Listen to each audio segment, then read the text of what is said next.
warahmatullahi wabarakatuh. Waalaikumsalam warahmatullahi wabarakatuh. Apa kabar hari ini anak-anak? Baik, Bu. Alhamdulillah ya, kalau dalam keadaan yang baik, sehat walafiat. Nah, sebelum memulai pembelajaran pada hari ini, alangkah lebih baiknya kita berdoa terlebih dahulu ya. Silakan ketua kelas dipimpin doanya. Sebelum memulai kegiatan pembelajaran kali ini, alangkah lebih baiknya kita berdoa menurut agama dan kepercayaan masing-masing. Berdoa, mulai.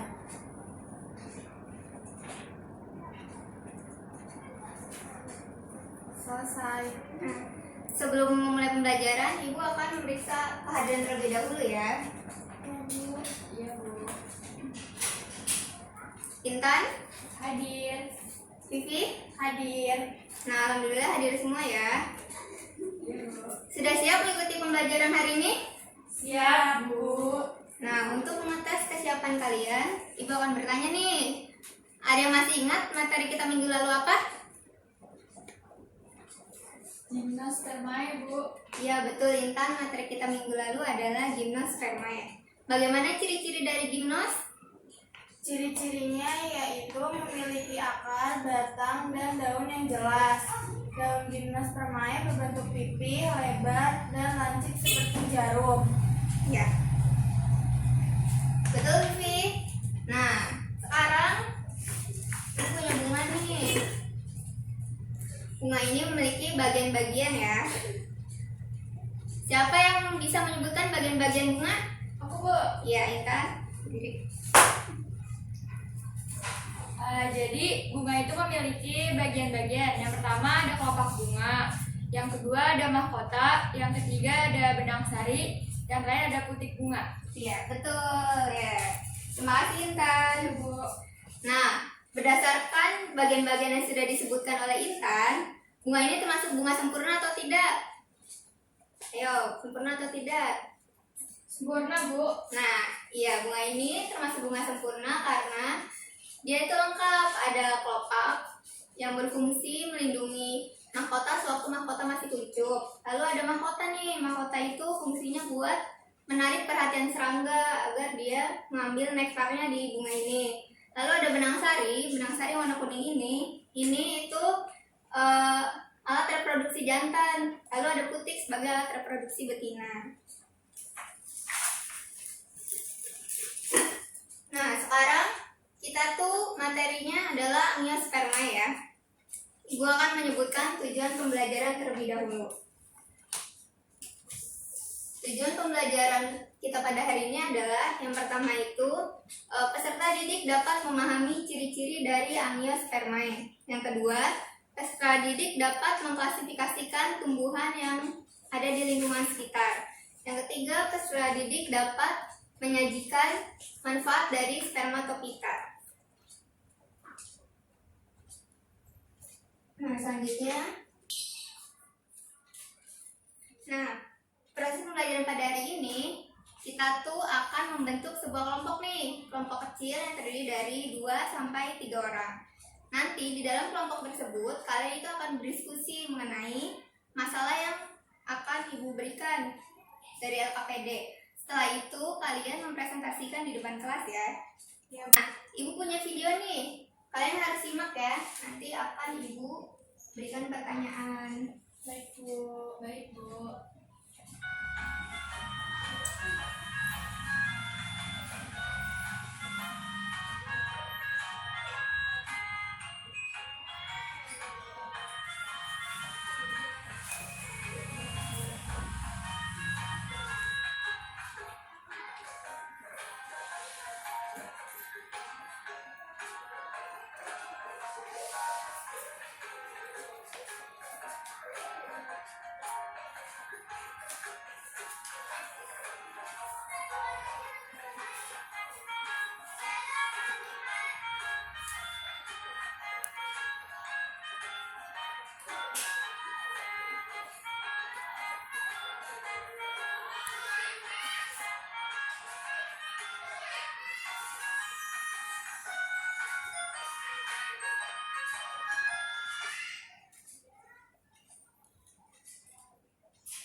video yang kedua yang harus kalian simak juga.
Nah, kalian kan tadi udah nonton video nih, sudah menyimak dengan baik kan ya? Ya, Bu. Nah, sekarang siapa yang bisa menjelaskan nih bagaimana ciri-ciri dari Angiospermae? Aku, Bu. Ya, Intan silakan. Yang pertama, akar dilindungi oleh kalitra yang berfungsi untuk melindungi akar pada waktu akar menembus tanah. Yang kedua, memiliki bunga yang sesungguhnya. Selanjutnya, daunnya pipih dan melebar. Antara penyerbukan dan pembuahan selisih waktu yang relatif pendek. Dan sistem pembuahannya ganda, umumnya berupa semak, perdu, atau pohon yang besar.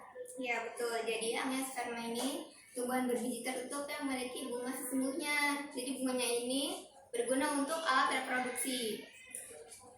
Nah, selanjutnya Angiospermae ini kan dibagi menjadi dua kelas nih. Ada monokotil dan ada dikotil. Coba Vivi sebutkan bagaimana ciri-ciri dari tumbuhan monokotil dan dikotil. Ciri-ciri tumbuhan monokotil yaitu biji berkeping tunggal, umumnya berakar serabut, batang tidak berkambium, ruas-ruas batangnya nyata, pertulangan daun sejajar dan melengkung, bagian bunganya 3 atau kelipatannya. Ya.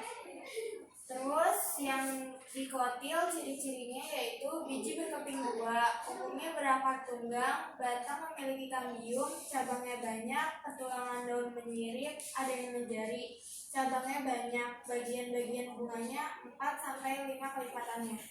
Nah, betul. Jadi dikotil itu adalah tumbuhan yang memiliki biji berkeping 1. Akarnya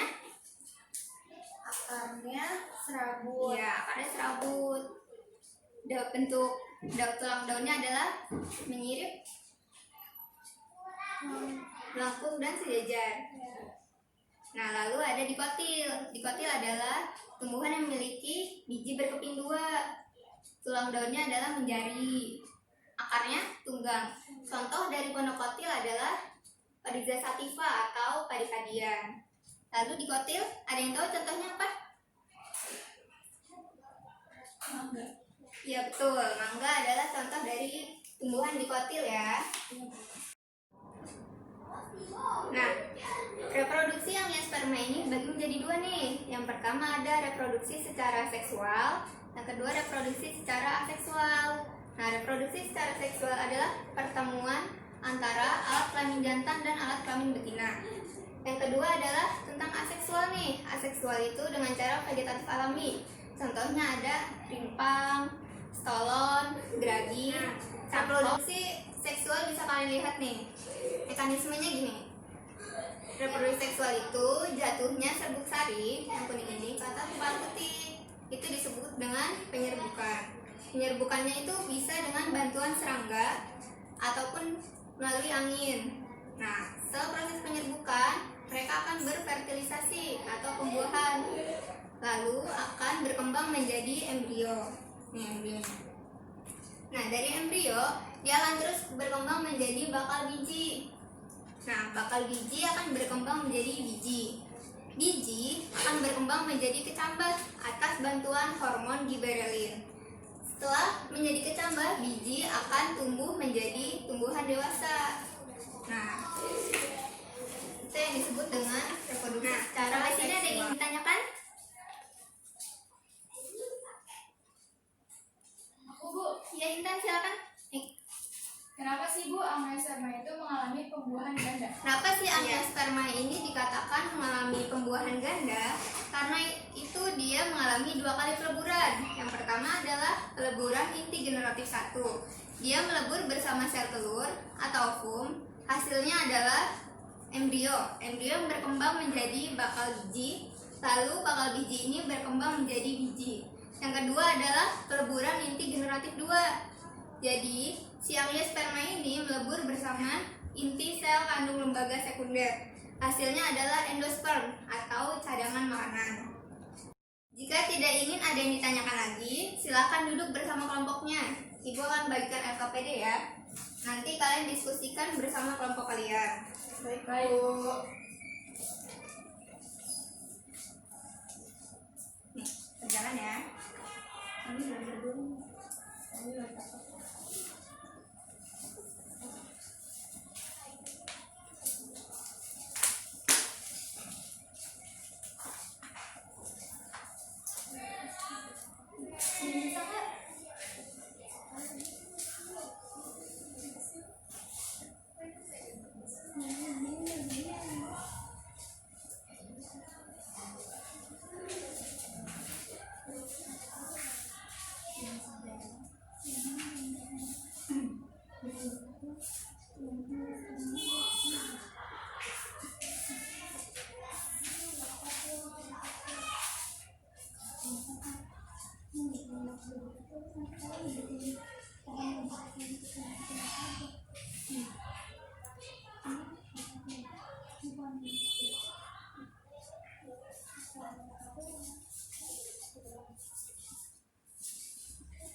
Waktu kalian mengerjakan tinggal 5 menit lagi ya. Iya, Bu.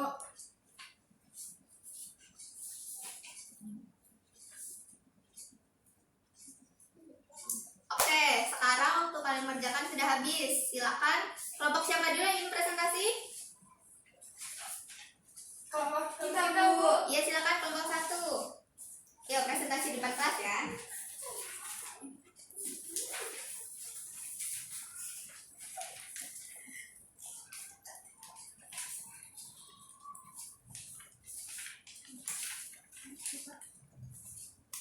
Assalamualaikum warahmatullahi wabarakatuh. Waalaikumsalam warahmatullahi wabarakatuh. Kami di sini akan mempresentasikan sedikit tentang angiospermae dan jenis-jenisnya.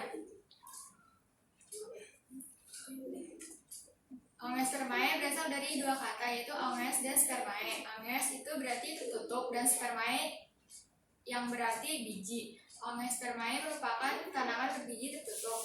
Ciri-cirinya akar dilindungi oleh kalitra yang berfungsi untuk melindungi akar pada waktu menembus tanah. Memiliki bunga yang sesungguhnya. Daunnya pipih dan melebar. Antara penyerbukan dan pembuahan, selisih waktunya relatif pendek. Dan sistem pembuahannya ganda. Umumnya semak, perdu, dan pohon yang besar. Angiospermae dibagi menjadi 2, yaitu dikotil dan monokotil.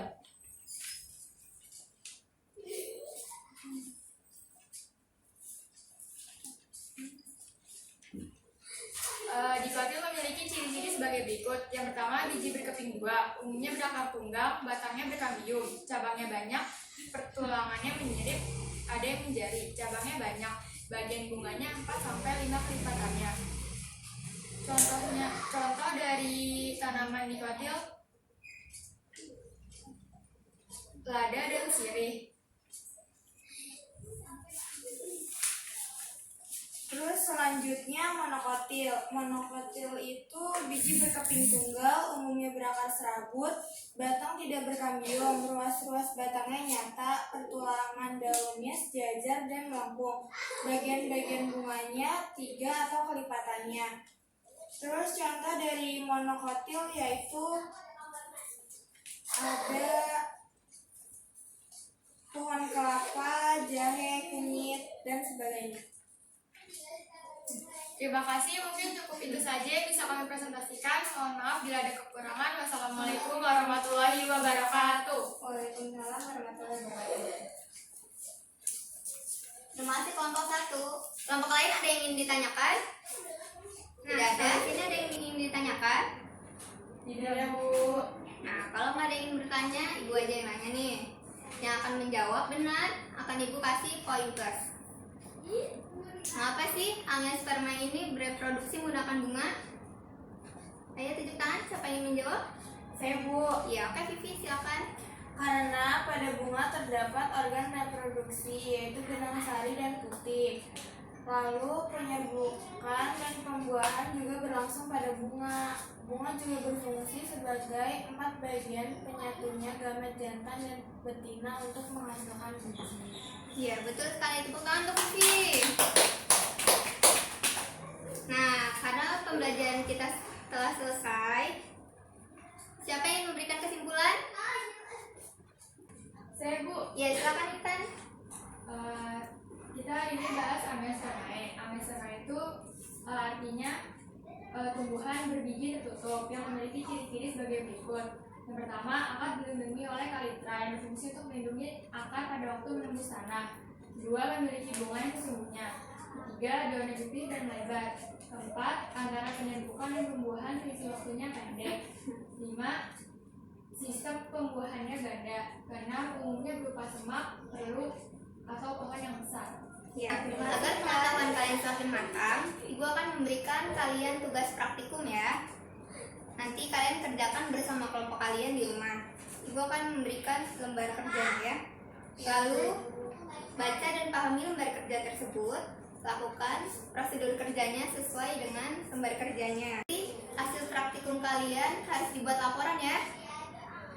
Nah, untuk pertemuan selanjutnya, kalian harus membawa tanaman paku karena kita akan mempelajari materi Pteridophyta. Jangan lupa bikin peta konsep tentang Pteridophyta ya. Kumpulkan ya LKPD-nya, kumpulkan ke ketua kelas, lalu ketua kelas nanti taruh di ruang guru. Nah, karena pembelajaran kita telah usai, mari kita ucap hamdalah. Alhamdulillahirabbil alamin.